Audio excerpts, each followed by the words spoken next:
18사력은 중국 고대 시대부터 송나라가 멸망할 때까지의 역사를 기록한 역사서로 송나라 사람 증선지가 썼습니다. 그는 사마천의 사기, 진수의 삼국지 등 당시 중국의 18권의 역사서를 요약해서 알기 쉽게 편찬했습니다. 그래서 18사력이라는 책 제목은 18권의 역사책을 요약했다는 뜻입니다. 18사력은 우리나라에서 조선시대 때부터 선비들에게 필독서였다고 합니다. 태고 때부터 송나라 말까지의 사실을 연대순으로 사실만을 딱딱하게 나열한 역사책이 아닌 하나하나가 소설처럼 흥미롭게 서술되어 있어 중국사의 기본적인 뼈대를 이해하는 데 도움이 될 것입니다. 18사력은 4, 5회차 정도로 완독될 예정입니다. 위로는 황제로부터 아래로는 시정잡배에 이르기까지 모든 다양한 인간들의 지혜와 삶의 보고인 18사력 낭독을 시작하겠습니다.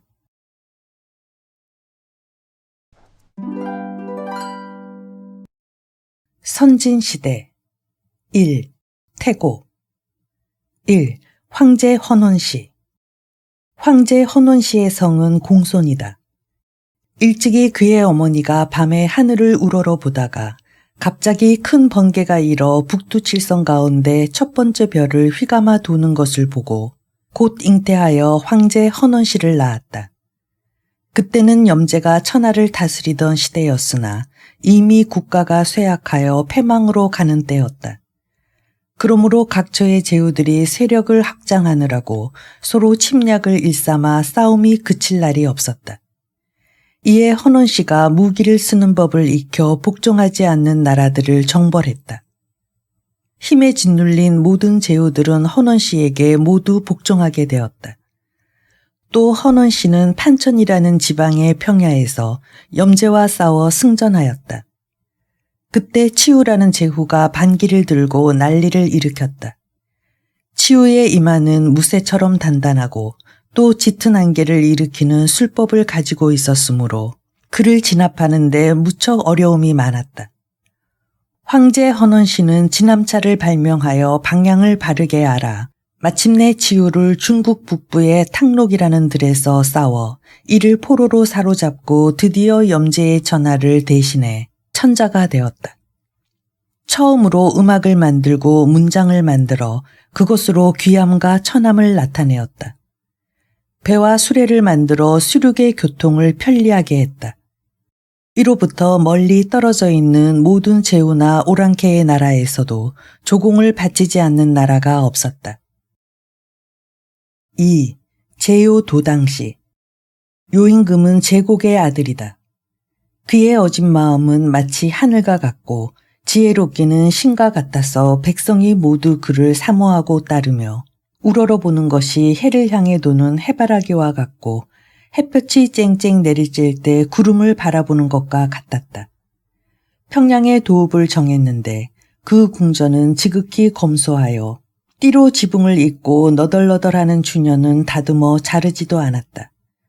그리고 대골 정문의 계단은 진흙을 굳혀서 세 층을 쌓아 올린 형편이었다. 왕이 되어 천하를 다스리기 50년에 과연 잘 다스렸는지를 누구에게 물어 알 수 없는 일이므로 자신이 직접 눈으로 확인하기 위해 검소한 차림으로 사람의 왕래가 잦은 번화한 거리로 시차를 나갔다. 그런데 한 노인이 입안에다 먹을 것을 잔뜩 물고는 배를 두드리고 땅을 치면서 가락에 맞추어 다음과 같이 노래하는 것이었다. 동쪽에서 해가 뜨면 일을 하고 서쪽에서 해가 지면 일을 멈춘다. 우물을 파서 물을 마시고 밭을 갈아 먹을 것을 얻으며 편안하게 지내니 군왕의 힘이 우리에게 무슨 소용이 있는가. 3. 제순유우시. 순임금의 이름은 중하요 고수의 아들이다. 아버지는 후처를 사랑하였고 그래서 그가 낳은 작은 아들인 상을 귀여워한 나머지 순을 미워하여 죽이고자 했다. 그러나 순은 자식으로서 도리를 다하고 어버이를 착한 길로 이끌었다. 사람됨이 이러한 그였으므로 그를 사랑하는 사람들이 모여들어 얼마 뒤에는 작은 부락을 이루었고 2년 뒤에는 읍을 이루었고 3년 뒤에는 한 도시가 이루어졌다. 이에 요임금은 총명하고 재주와 지혜가 뛰어난 그의 소문을 듣고 초야에 있는 그를 발탁하여 자기의 두 딸인 아황과 여영을 그의 아내로 주어 사위를 삼고 정치를 돕게 하여 자기의 후계자로 삼았다. 뛰어나게 정치를 잘하는 순임금은 5줄의 검은고를 타면서 남풍의 시를 읊어 모든 백성을 깊이 생각하는 마음으로 대했으므로 천하가 잘 다스려졌다. 그 시는 다음과 같았다. 남쪽 바람이 향기로우며 백성의 마음도 부드러워지리로다. 남쪽 바람이 불어오며 오곡백가가 열매를 맺어 백성은 풍요로워지리로다. 그의 뛰어난 정치의 업적은 하늘도 감흥하게 해 경성이 하늘에 빛나고 상서로운 구름이 일었다. 이에 모든 신하가 순임금의 시에 화답하여 다음과 같은 시를 읊었다. 상서로운 구름이 빛나며 예절이 바로서 융중하도다. 해와 달이 함께 아름다우며 아침은 다음 아침으로 빛나도다. 순임금의 아들인 상규는 아버지를 닮지 않은 변변치 못한 사람이었다. 그래서 순임금은 사사로운 정리를 끊고 남남이지만 뛰어난 인재인 우를 청거하여 후계자로 삼았다. 그리고 자신은 남방의 여러 제후의 나라를 순행하다가 도중에 창호라는 들에서 세상을 떠났다. 이에 우가 황제의 위에 올랐다. 2. 하나라와 은나라. 1. 하나라의 우왕. 우왕의 성은 사시오 곤의 아들이다. 아버지 곤은 요임금의 명령으로 9년 동안이나 물을 다스렸으나 전혀 효과를 거두지 못했다. 요임금은 아버지 대신으로 그의 아들인 우에게 그 일을 맡겼다. 이에 우는 마음과 몸을 다하여 노력을 기울였다. 13년이라는 긴 세월을 집에 들어간 일이 없는데 가령 자기 집 문전을 통과하게 되는 경우라도 절대로 집에 발을 들여놓는 일이 없을 정도로 사사로운 일은 돌보지 않고 오직 공적인 일에만 전심을 기울였다. 그가 홍수를 다스림에 있어서는 육지로 갈 때는 수레를 타고 물을 건널 때는 배를 타고 진창을 갈 때는 썰매를 이용했고 산속을 헤맬 때는 연을 신고 종행으로 활약하면서 중국 전체를 개척하여 9개의 지역으로 구획하였다. 그리하여 전국의 하천을 정리하여 물길을 통하게 하고 전국의 목과 호수에 제방을 쌓아 물의 범람을 막았다. 또한 전국의 산을 측량하는 등 훌륭하게 치수의 사명을 다하고 그 성과를 순임금에게 보고하였다. 순임금은 그것을 기리고 충분한 자격이 있다고 여겨 천하의 모든 신하를 거느리고 정치를 대행하게 하였다. 순임금이 승하하자 우가 제위에 올랐다. 우의 인물됨은 그 음성은 그대로 음악의 가락이 되고 그의 행동은 모두가 법도가 되었다. 그의 정치에 대한 열성은 한 번 식사를 하는 동안 10번을 일어날 정도로 천하의 백성을 깊이 생각하였다. 그리고 9주의 장관에게서 무쇠를 거두어 9개의 솥을 만들어 전국의 제후를 도산에 모이게 했는데 구슬과 비단을 가지고 잃은 자가 1만 나라나 모이는 성대함이었다. 남쪽 지방을 순행하다가 회계산에 이르러 승하했다. 아들 개는 어진 사람이었다. 그는 아버지 우임금의 뒤를 잇기에 적당하였으므로 황제의 뒤를 계승하였다. 2. 은나라의 탕왕.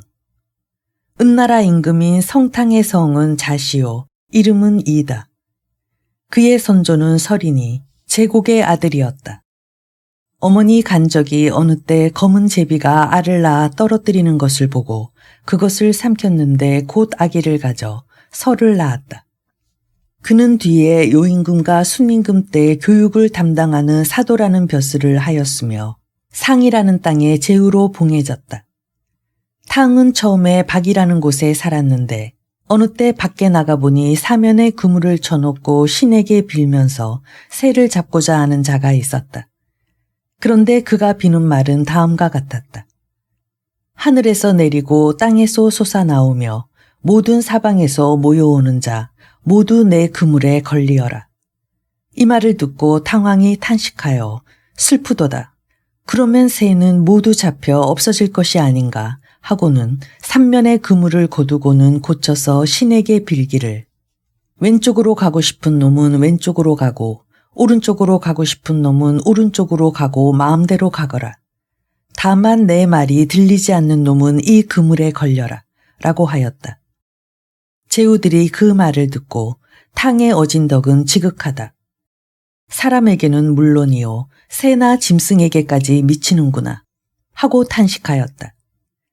이윤이라는 어진 사람이 탕왕의 재상이 되어 도우면서 무도한 거랑을 토벌하여 남소로 추방하였다. 이후 제후가 탕왕을 높여 황제로 모셨다. 3. 은나라의 주왕.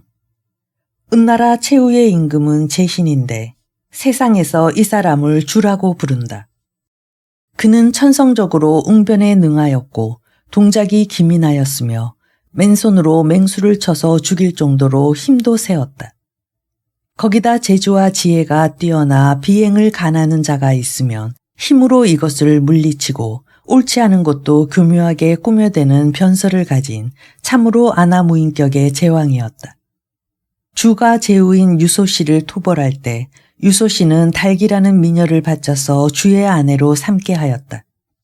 주는 달기를 깊이 사랑하였다. 그는 백성에게 세금을 무겁게 매겨서 녹대에 제보를 채우고 거교에다 곡식을 산처럼 쌓았다. 또한 사구라는 곳에 정원을 크게 확장하고 많은 술로 연못을 만들고 고기를 숲처럼 걸어놓아 밤낮을 가리지 않고 큰 잔치를 베풀었으므로 백성들은 원한을 품었으며 제후 중에는 배반하는 자가 많이 나타났다. 이에 노안주는 형벌을 무겁게 하여 그것을 제압하였다. 그 한 예로서 구리로 기둥을 만들어 그 위에 기름을 바르고 활활 타는 숯불 위에다 올려놓고 죄인을 그 위로 건너게 하여 미끄러져 불에 타 죽는 모습을 보면서 즐거워하였다. 이것은 포락의 형벌이라고 이름 지을 만큼 잔악하였다. 이에 그의 이복형인 미자가 때때로 그 잔인함을 간하였으나 들어주지 않으므로 슬픈 마음으로 물러났다. 숙부인 비간도 사흘 동안이나 계속해서 충고하였는데 이에 화가 난 주는 나는 성인의 심장에는 7개의 구멍이 있다는 말을 듣고 있다. 어디 한번 시험해 볼 것이다. 하고는 비간을 죽여 가슴을 헤쳐보았다. 다른 숙부인 기자는 이 꼴을 볼 수가 없어 거짓으로 미친 척하고 남의 집 종이 되었는데 주는 그것을 알아채고 기자를 잡아 옥에 가두었다.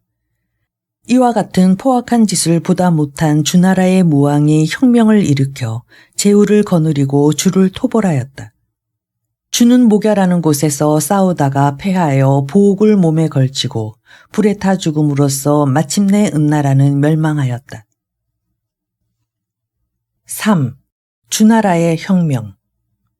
1. 주나라의 문왕. 고공담보대에 이르러 기산이라는 산 밑에 거주지를 정하여 살고 있었다.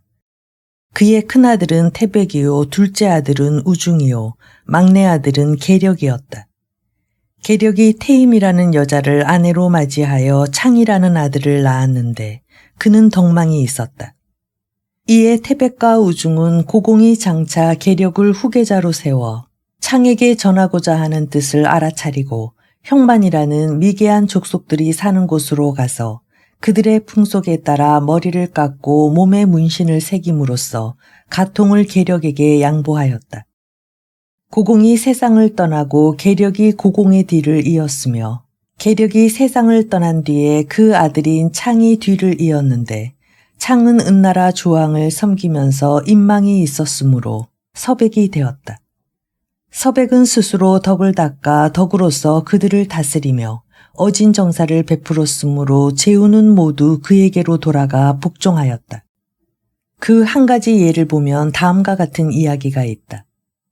우와 예라는 작은 두 나라가 있었는데 두 나라 사이는 논밭으로 경계를 이루고 있으므로 서로 한치의 양보도 없이 많이 차지하려고 다투고 있었다. 이에 시비가 가려지지 않자 공평한 창에게 가서 해결을 짓도록 하자고 하여 두 나라 임금이 함께 주나라 영토로 들어갔다. 그런데 그들은 그곳 경작자들이 서로 농토의 경계를 양보하고 젊은이가 노인에게 길을 비키는 것을 보았다. 두 사람은 크게 부끄럽게 여겨 우리가 서로 다투는 일 따위를 이 나라 사람들은 부끄럽게 여기고 행하지 않는다 하고는 서백을 만나지도 않고 그대로 돌아가 서로 논밭을 양보하면서 다투지 않았다고 한다. 이리하여 한수 남쪽의 모든 나라는 서백에게 돌아가 복종하는 자가 40여 제후국에 이르렀다. 그들은 모두 한결같이 이 사람이야말로 천명을 받아 천자가 될 임금이라면서 떠받들었다. 그래서 은나라 천하의 3분의 2는 서백의 세력 범위로 들어갔다. 2. 문왕과 여상. 여상은 동쪽 바닷가에 사는 위수 사람이었다. 덕망이 있고 박학다식한 사람으로 위숫가에서 낚시로 세월을 보내며 시대를 기다리고 있었다. 생활은 공공하고 나이도 많았다. 그런데 주나라의 서백이 사냥을 나갔다가 돌아오는 길에 낚시질을 하고 있는 여상을 만났다. 서백이 사냥을 나가기 전에 잡히는 짐승이 무엇일까 하고 점을 쳐보았더니 점괘에 이르기를 용도 아니요 이도 아니요 곰도 아니요 말곰도 아니요 범도 아니요 그것은 제후의 우두머리로서 천하의 왕이 될 사람을 보좌할 자가 손에 들어올 것이다 라고 하였다. 과연 위수의 양지인 북쪽 기슭에서 여상을 만났다. 함께 이야기를 나누어 보니 점괘에서 말한 바로 그런 인물이었으므로 크게 기뻐하며 나의 돌아가신 아버지 시대부터 다음과 같은 이야기가 있어 왔습니다.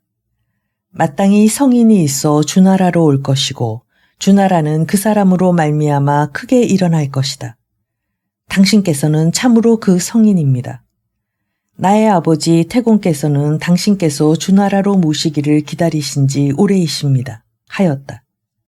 이로 말미암아 여상을 태공망이라 부르고 자기의 수레에 함께 타고 돌아가서 그를 스승으로 삼아 그의 가르침을 받으면서 스승 상보라 하여 높이었다. 3. 백이와 숙제. 서백이 세상을 떠나자 아들 발이 뒤를 이었는데 그가 무왕이었다. 무왕은 주왕이 있는 동쪽 곧 은나라를 향해 무력을 과시하기 위해 가던 중 맹진 나루터에 이르렀는데 이때 약속한 일도 없건만 천하의 제후 800이 모여 모두 주왕을 쳐야 한다고 외쳤다.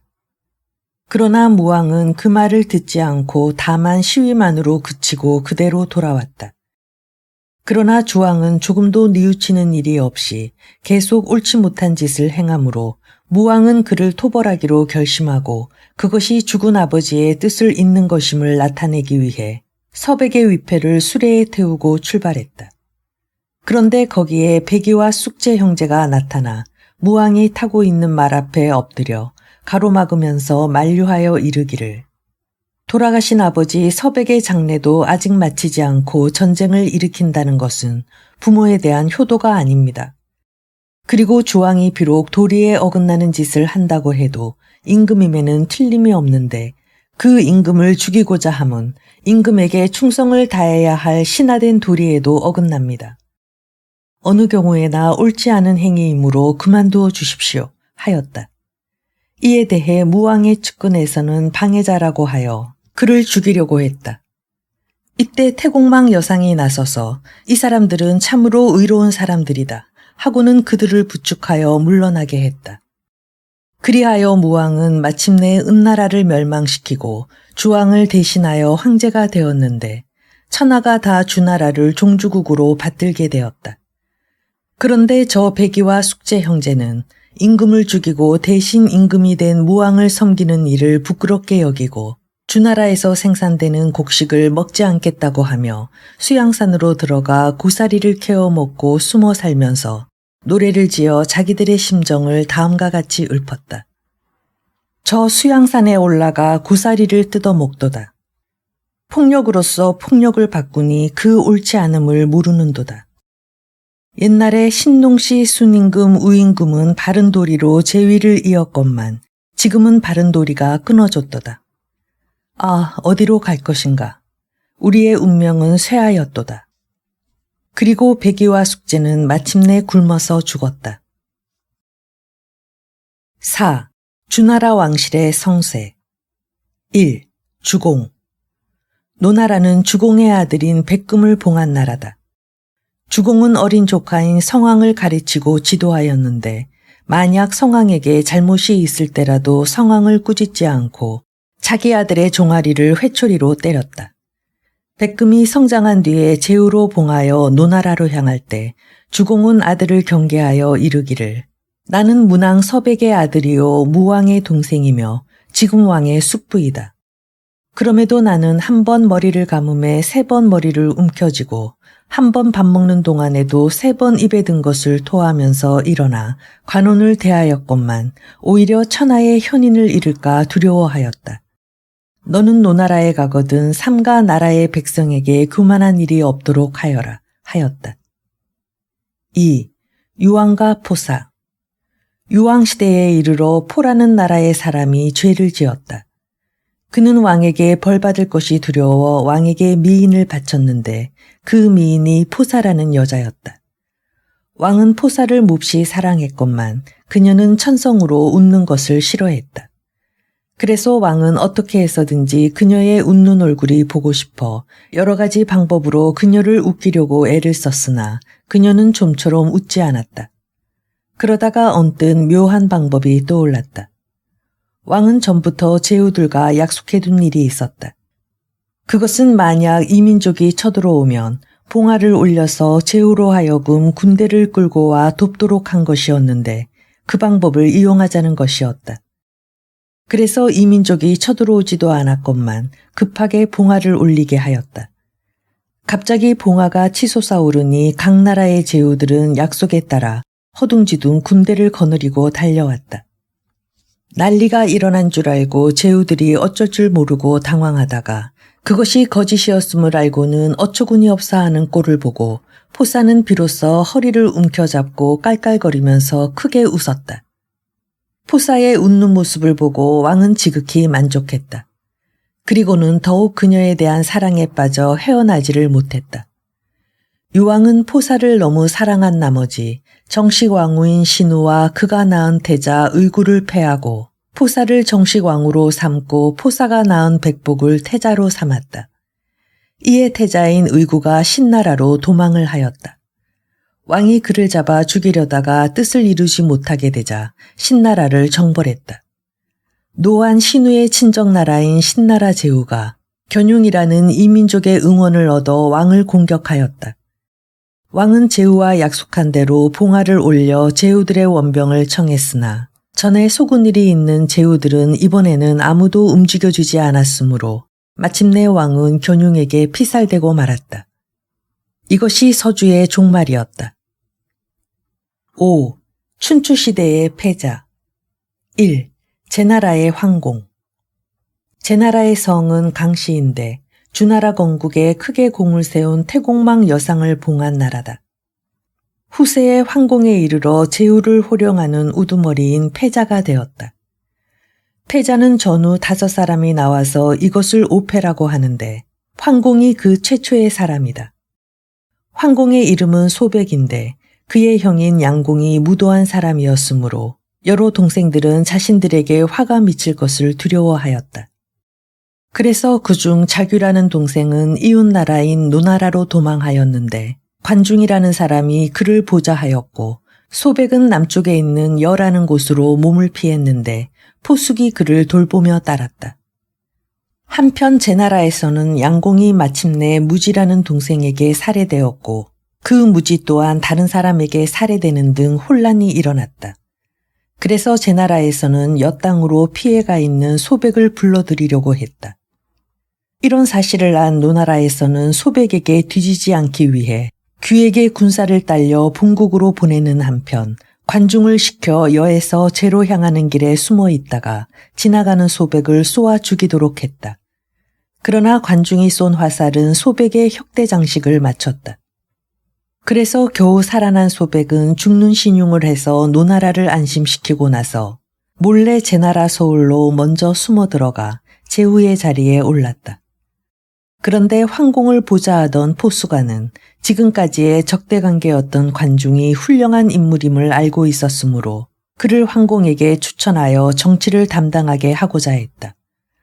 환공 또한 관중의 인물됨을 알고 자기를 죽이려고 했던 원한을 잊고 그를 맞아 정사의 일을 맡겼다.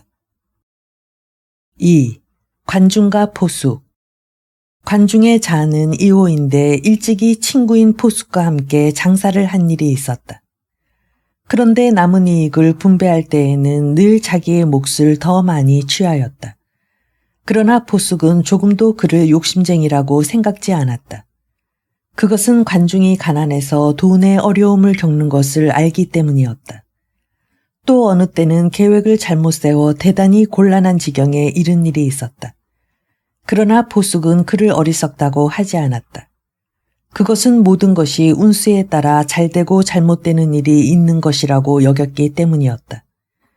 그리고 몇 차례 전쟁에 참가한 일이 있는데 그때마다 관중은 적에게 뒤를 보이고 허둥지둥 도망을 쳤다. 그러나 포숙은 그를 겁쟁이라고 하지 않았다. 그것은 관중에게 봉양해야 할 늙은 어머니가 계시다는 사실을 알고 있었기 때문이었다. 이와 같이 언제나 친구의 일을 이해해주는 포숙에게 관중은 깊이 감사하는 마음에서 나를 낳아주신 분은 부모님이지만 참으로 나라는 인물을 따뜻하게 감싸준 사람은 포숙이다 라고 하였다. 한편 황공이 제후를 모아 바른 길을 걷게 하고 천하의 뜻이 통일되도록 주왕실을 높이고 이민족의 침략을 방지하는 일을 계획하여 성공을 거둔 것은 모두가 관중의 지혜에서 나온 것이었다. 그래서 황공은 그것을 감사하게 여겨 하나에도 중부요 둘에도 중부라 하였다. 3. 송나라의 양공. 송나라는 잘하는 성으로 무도한 군주로 멸망한 은나라 주왕의 배다른 형인 미자계에게 주나라 초에 봉하여진 나라다. 몇 대를 걸쳐 춘추시대에 이름을 자보라고 하는 양공 때였다. 그는 제후를 호령하는 패자가 되고자 하여 남쪽의 큰 나라인 초나라와 싸움을 벌였다. 양공의 아들인 모기가 초나라가 아직 싸울 준비가 갖추어지지 않은 것을 보고 지금이야말로 쳐들어갈 때라고 말했다. 양공이 말하기를 군자는 남이 공공한 지경에 있을 때 괴롭히는 일을 저지르지 않는 법이다. 하고는 싸움에 이길 좋은 기회를 놓치고 보기 좋게 초나라에게 패함으로써 천하의 패권을 잡으려던 웅대한 뜻이 헛되이 되고 말았다. 그래서 세상 사람들은 그 사실을 송양지인이라고 하면서 비웃었다. 4. 초나라의 장왕. 초나라의 선조는 중국 전설시대의 인물인 전욱으로부터 이어진다. 춘추시대에 이르러 무왕이라는 인물이 있어 나라의 형세가 점차 강대해지고 문왕에 이르러 비로소 영이라는 곳에 도읍을 정하였다.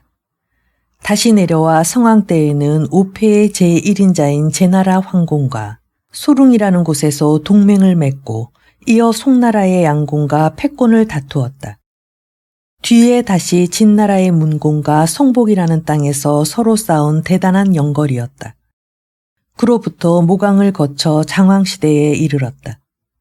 장왕은 왕위에 오른 뒤 3년 동안 전혀 정령을 내리는 일이 없이 정치를 게을리하면서 밤낮으로 활락에 빠져 있었다. 게다가 전국에 자기의 하는 일에 대해 불만을 품고 이러쿵저러쿵 말하는 자가 있으면 사형에 처하겠다는 명령을 내릴 정도였다. 이에 오고라는 신하가 나서서 다음과 같은 수수께끼를 왕에게 내었다. 한 마리의 새가 언덕 위에 앉아 있습니다. 그런데 그 새는 3년 동안 날지도 않고 울지도 않았습니다. 그 새는 무엇이겠습니까? 하였다. 이것은 수수께끼의 형식을 빌어 왕의 마음을 끌어잡고 또한 왕의 행동을 풍자한 것이었는데 왕은 여기에 걸려들었던 것이다. 왕이 대답하기를 3년 동안 날지 않은 것은 날지 못하는 것이 아니고 날 때가 되면 하늘을 꿰뚫을 정도로 날 것이다. 3년 동안 울지 않은 것은 울지 못하는 것이 아니라 울게 되면 세상 사람들을 깜짝 놀라게 할 정도로 울 것이다 하였다. 왕은 이 문답을 통해 자기를 풍자한 수수께끼였음을 깨닫고는 그때까지의 잘못을 반성하여 크게 떨쳐 일어난 것이다. 이에 소종이라는 신하가 그 기회를 이용해 왕에게 나아가 간하였으므로 왕은 왼손으로 그의 손을 움켜쥐고 오른손으로 칼을 뽑아들어 악기를 걸어둔 끈을 끊어버리고는 지금까지의 생활을 청산하겠다는 태도를 보였다. 그리고는 바로 다음 날부터 정치에 손을 대어 오고와 소종 두 사람을 발탁해서 정치를 새롭게 했으므로 나라 사람들이 크게 기뻐하였다. 현명한 인재인 손수고를 얻어 재상으로 삼았다. 이렇게 해서 그는 제후의 패자가 되었다. 6. 공자와 노자. 1. 공자. 공자의 이름은 구요, 자는 중리다. 그의 손조는 송나라 사람이다.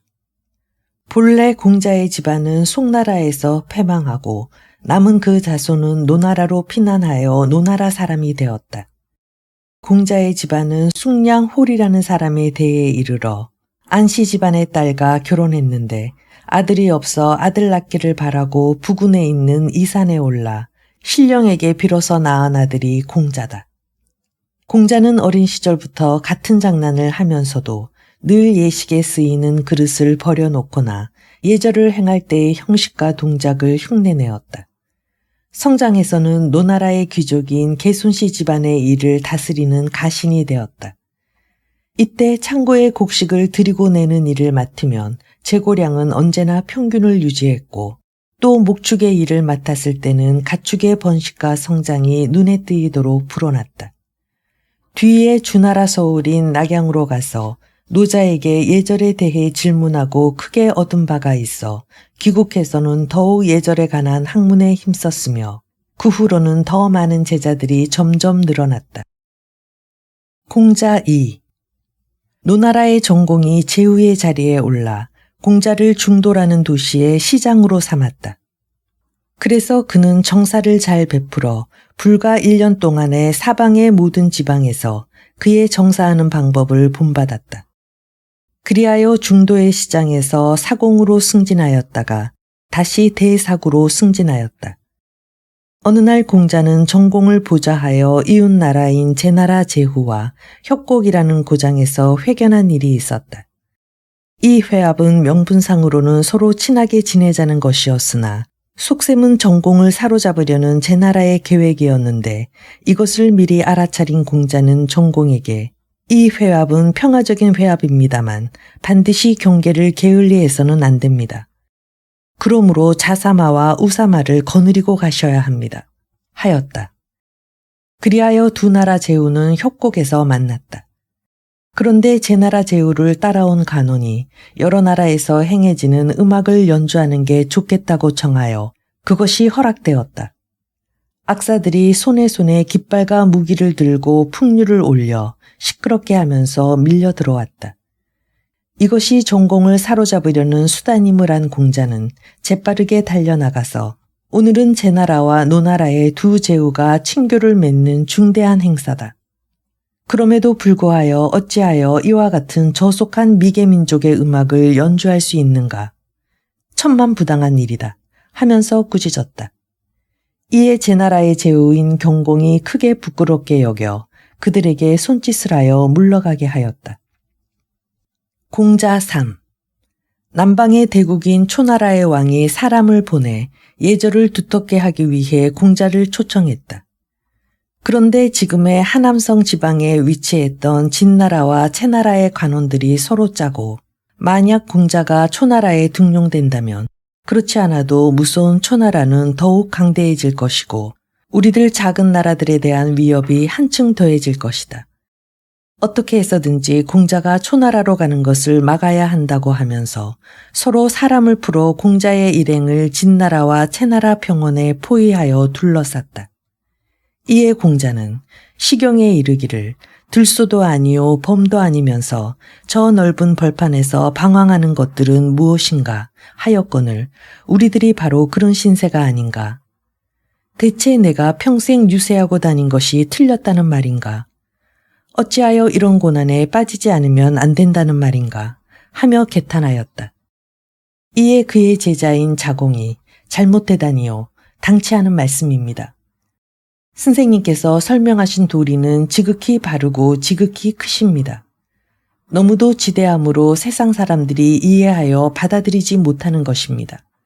하였고 또 다른 제자 아내가 그 말을 받아서 세상 사람들에게 받아들여지지 않는 것은 근심할 것이 아닙니다. 받아들이지 못하는 것은 소인이요. 오히려 받아들여지지 않는데 참다운 학덕이 겸비하고 인격이 지고한 군자의 가치를 알게 되는 것입니다. 공자 일행이 벌판에 포위되어 있는 사실을 안 초나라의 소왕은 군사를 일으켜 공자 일행을 맞이하였다. 이에 일행은 초나라에 이를 수가 있었다. 공자 4. 천하를 두루 돌면서 도와 덕을 설명하였건만 누구 하나 받아들이지 않으므로 자신의 뜻을 실천에 옮기는 일이 불가능함을 깨닫고 정치에서 손을 뗀 공자는 옛부터 전해 내려오는 서경을 정리하여 위로는 요임금 순임금으로부터 아래로 진나라의 목공에 이르기까지 차례를 정하였다. 그리고 또 전부터 전해오는 시 3,000편의 번잡을 피하기 위해 깎을 것은 깎아서 305편으로 정리하여 이것을 모두 음악에 맞추어 노래 부를 수 있게 하였다. 이와 같이 공자가 시경과 서경을 정리한 결과 옛 성인이 남긴 시와 서와 예와 악은 여기서 처음으로 바르고 분명하게 되었다. 공자는 만년에 이르러 깊이 주역을 좋아하게 되어 대풀이에 많이 읽었으므로 가죽으로 엮은 대나무 책의 가죽줄이 3번이나 끊어졌다고 전해진다. 그는 또 노나라의 기록을 바탕으로 하여 춘추를 지었다. 이 책은 노나라 은공으로부터 애공에 이르기까지 12제의의 일을 서술하여 애공 14년에 기린을 잡았다는 기사에서 붓을 놓았는데 그 문장은 쓸 것은 기록하고 쓰지 않을 것은 깎아버리는 등 구별이 딱 지어져서 문장으로는 공자의 문화생 중 으뜸이라는 자아조차도 한마디의 말도 빼고 더하고 할 수 없을 정도로 훌륭한 것이었다. 공자의 제자는 모두 3,000명에 이르렀다. 그 중에서도 유계에 통달한 자가 72인이었다. 그는 73세에 세상을 떠났다. 2. 맹자. 공자의 아들인 이의 자는 백어인데 일찍 죽었다. 손자인 급의 자는 자사로서 중용을 지었으며 맹자는 그의 문화생이었다. 맹자의 이름은 가이고 노나라 귀족인 맹손의 후손이었다. 추라는 고장에서 태어났다. 어려서 아들을 끔찍이 사랑한 맹자의 어머니는 3번 집을 옮기는 맹모 삼천이라는 유명한 일화를 남긴 어머니로서 좋은 교육을 받았고 장성하여서는 공자의 손자인 자사에게 가르침을 받았다. 맹자는 학업에 정진하여 유학의 도를 통달하였으며 그것을 실제 정치상에 실현하고자 제나라 양나라 등의 나라로 다니면서 도의 정치를 설하였으나 결국 아무 나라에서도 받아들이지 않았다. 정치를 단념한 그는 제자 양성에 힘을 기울여 다음 세대를 기대하였다. 제자인 만장 등과 학문을 서로 논하면서 질문하고 대답한 것을 7편의 책으로 엮었는데 이것이 곧 오늘날 전하는 맹자라는 7권의 책이다. 3. 노자. 노자는 초나라 고yon 출신의 사람이며 성은 이시요 이름은 이요 자는 백양 또는 담이라고 했다.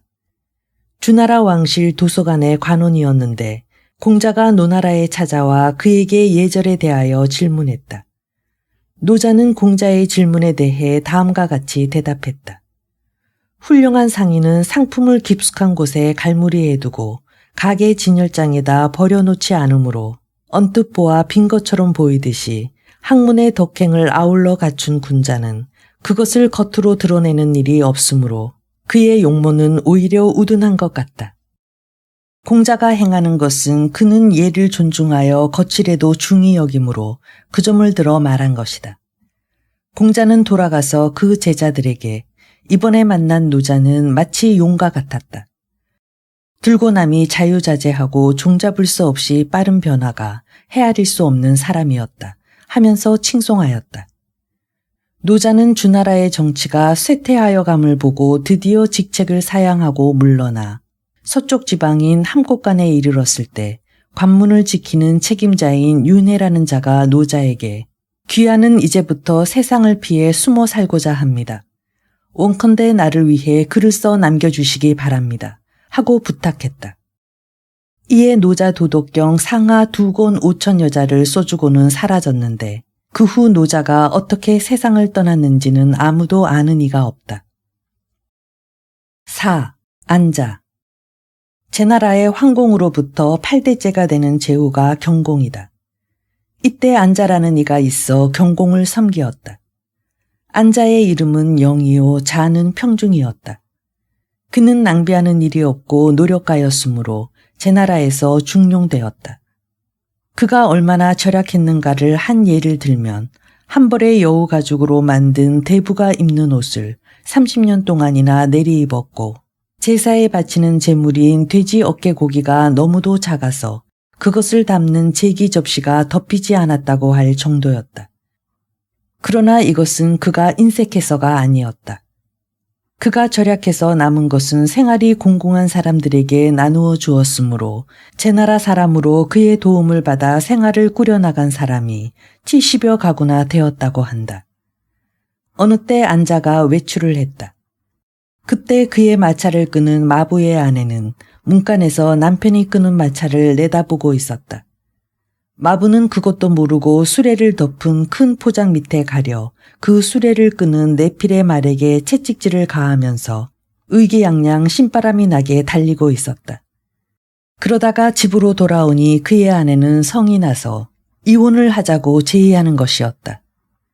그래서 그 까닭을 물으니 당신의 주인인 안자는 몸이 제나라의 재상으로서 명성은 천하의 제후 사이에 드날리고 있으면서도 그 마음씀은 언제나 겸손하고 근신합니다. 그런데 당신은 겨우 남의 말이나 부리는 마부의 주제에 잘난 체하고 거만을 부립니다. 오늘은 정말로 정이 떨어져서 친정으로 돌아가렵니다. 하는 것이었다. 마부는 그 뒤로 사람이 완전히 바뀌어서 힘써 태도를 겸손하게 하였다. 안자가 하루는 그를 이상하게 여겨 그 까닭을 물은즉 그는 사실을 그대로 아뢰었다. 안자는 마부의 아내도 야무진 데가 있지만 그의 남편인 마부도 쓸만한 데가 있는 인물이라고 여겨 그를 대부의 신분으로 추천하였다. 7. 5월의 흥망. 1. 오나라 왕 부차. 수몽으로부터 4대의 임금을 거쳐 함녀에 대해 이르렀다. 함녀는 오원이라는 인물을 발탁하여 나라의 정사를 맡겼다. 원의 자는 자서라고 하는데 본래는 초나라 사람 오사의 아들이었다.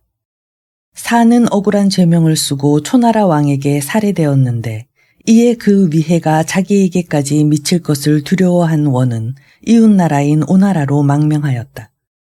그리하여 원은 출세한 뒤에 오나라의 군대를 이끌고 초나라 도읍인 영으로 쳐들어가 이미 죽은 초왕의 무덤을 파헤쳐 시체를 매질하여 아버지의 원수를 갚았다.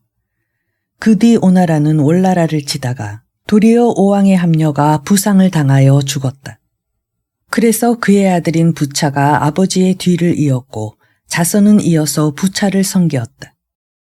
부차는 어떻게 해서든지 아버지의 원수를 갚겠다고 결심하고는 아침 저녁으로 섬나무를 쌓아놓고 그 위에 누워 자기의 몸을 괴롭게 하면서 신하들에게 명하여 자기가 방 안으로 드나들 때마다 부차여 너는 월나라가 너의 아버지를 죽인 사실을 잊었단 말이냐 하며 소리를 모아 외치면서 복수심을 떨쳐 일으키게 하였다. 이리하여 주나라 경왕 즉위 26년에 부차는 보기 좋게 월나라를 부초라는 곳에서 처부수었다. 싸움에 패한 월왕구천은 남은 군대를 이끌고 국도의 남쪽에 있는 회계산으로 피해 들어가 오왕에게 탄원하기를 나는 대왕의 신하가 되고 아내는 첩이 될 것이니 목숨만은 살려주십시오 하였다. 자서는 강력히 반대하면서 월나라를 멸망시킬 것을 주장했으나 월나라에서 뇌물을 받은 대신인 비가 부차를 설득하여 오랑을 살려주었다. 2. 월나라 왕 구천. 오나라 왕 부차에게 잡혀 죽을 뻔하다가 겨우 살아난 오랑구천은 나라의 수도인 회계로 돌아와서는 쓴 슬개를 일상으로 기거하는 방에다 걸어놓고 늘 그것을 우러러보고 혀로 할꼬하면서 스스로 너는 회계산에 포위되었을 때의 굴욕을 잊었느냐 하였다. 그리고는 일반적인 나라의 정치는 전부 대부인 종에게 맡기고 자신은 범녀와 함께 오나라를 쳐부수기 위한 군사적인 일에만 전념하였다. 한편 오나라에서는 간사한 태제비가 자기의 계획을 오자서에게 일일이 반대하고 들어주지 않은 일, 올나라를 멸망시킬 것을 강력하게 주장한 일, 또 북벌하여 제나라를 치자고 주장한 것을 반대한 일 등에 대해 원한을 품고 부차에게 자서를 헐뜯어 비방하였다. 경솔한 부차는 그의 말을 고지 듣고 총루라는 명검을 내려 자살하게 하였다. 자서는 죽음에 즈음하여 가족에게 유언하기를 내 무덤에는 반드시 노나무를 심어라. 노나무는 오왕의 시체를 담는 관의 재료로는 가장 좋은 제목이 될 테니까. 그리고 나의 누나를 빼어 동문 위에 걸어다오. 오나라는 반드시 동쪽에서 쳐들어오는 올나라 군대에 의해 멸망할 것이다. 나는 이 눈으로 그것을 보고 싶다. 그리고는 스스로 목을 잘라 죽었다. 그런데 잔인하게도 부차는 그의 시체를 말가죽으로 만든 부대 속에 넣어 강물에다 던져버렸다. 오나라 사람들은 그것을 가련하게 여겨 시체가 물에 던져진 강가에다가 사당을 짓고 서산이라는 이름을 붙여 정성껏 조상하였다. 오나라에 대한 복수심에 불타있는 올나라에서는 백성의 수를 늘리고 국가 재정을 충실하게 관리하여 튼튼하게 다진 지 10년. 다시 10년을 백성에게 오나라에 대한 적개심을 교육시켰다. 그리하여 주원왕 4년에 오나라로 쳐들어갔다. 오나라는 3번 싸워 3번을 패전하여 도망했다. 결국 오왕 부차는 자신이 쌓은 고소대에 의거하여 회계산에서 오랑이 한 것처럼 올나라에 대하여 화의를 청하였다. 그러나 올나라의 법녀가 절대로 들어주지 않았고 또 오나라의 태제비와 같이 뇌물이나 받는 인물도 없고 해서 결국 허락되지 않았다.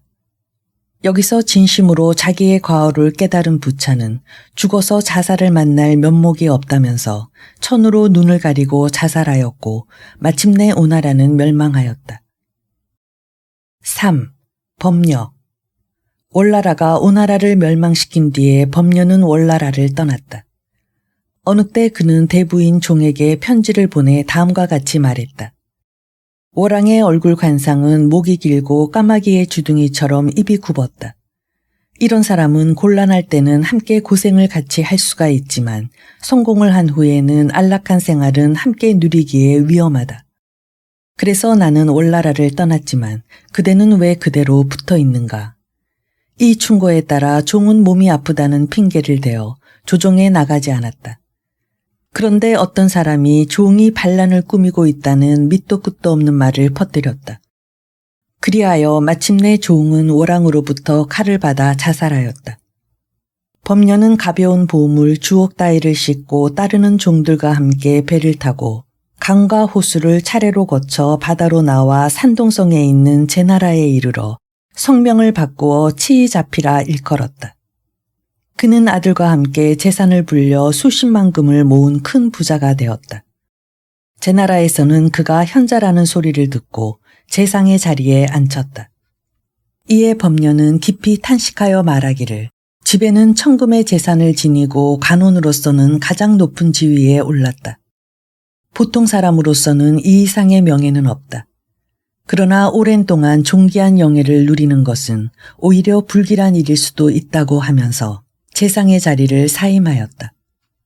또 많은 재산은 전부 남에게 주어버리고 진귀한 보물만을 가지고 남모르게 그곳을 떠나 도라는 고장으로 가서 자리 잡아 살면서 도주공이라 일컬으면서 또다시 억대의 재산을 모았다. 하루는 노나라 사람 의돈이란 자가 찾아와서 재물을 모으는 방법에 대해 물으니 우선 5마리의 암소를 기르는 것으로부터 시작하라고 일러주었다. 이에 의돈 씨의 고장에서 소와 양을 크게 길러 10년 동안에 왕자나 고위 고관에 있는 사람의 견줄 만큼 큰 부자가 되었다. 이리하여 당시의 세상 사람들은 부자라고 하면 반드시 범녀와 의돈 2 사람의 이름을 들었다.